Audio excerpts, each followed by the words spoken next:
Today, I think we could say the official new beginning of Daniel Jones with the new head coach, new pieces. Dan, what are the expectations?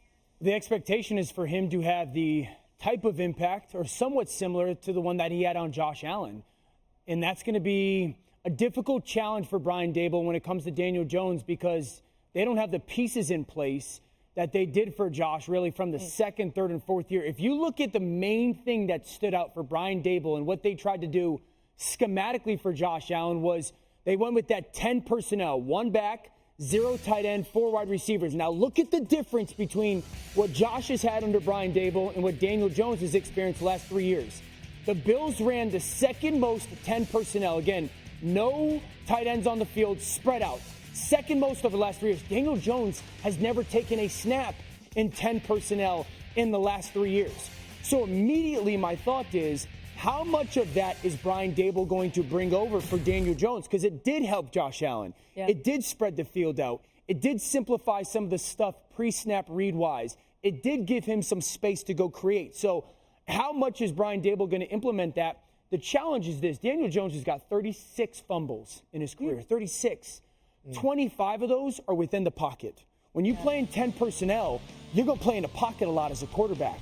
So do they trust that is finally fixed? The turnovers are gone? Because 25 fumbles in that short period of time in the pocket tells you the quarterback doesn't feel the rush. He doesn't see the rush. He doesn't get protections well enough.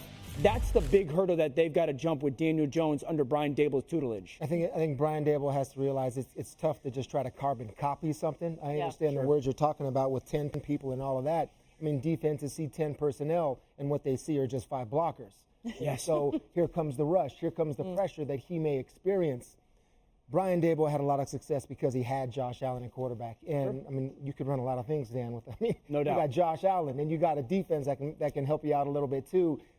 This is conclusion year for Daniel Jones, is what I'm trying to say. Yeah. Daboll has to decide, okay, I can't just think that you're Josh Allen and plug you into what we were doing because I don't know if he can do the same things. But if I make an adjustment, all right, a little more 11, okay, I'll put a tight end in there and give you a little more protection. How much progress can you show me? And you're right about the turnovers. That's just the whole thing. You're always talking about Daniel Jones taking care of the football, decision-making, blah, blah, blah. It's like an old record. So conclusion time, you either go into the next chapter or you can make something out of this guy. It's a little bit on how good of a coach can Brian Daboll be, because they saw him with extraordinary talent to take him as high as they did. So, Daboll, what can you do with him? Yeah, and Mina, when you look at the draft for the Giants, it sets up kind of nicely for them. They pick at 5 and 7, those 2 picks in the top 10. What do they need to do to help DJ? Yeah, I mean, this is obviously a very imperfect roster with a lot of holes, but I think this draft shook out perfectly for them because their 2 main needs, to my eye, are offensive tackle, specifically right tackle, with Andrew Thomas locking down the left side, and then defensively, pass rush.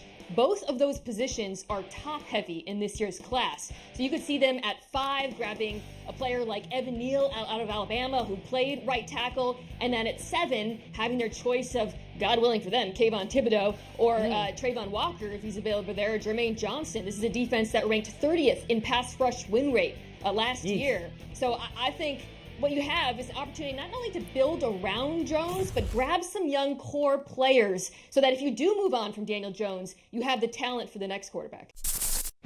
Thanks for watching ESPN on YouTube. For live streaming sports and premium content, subscribe to ESPN+.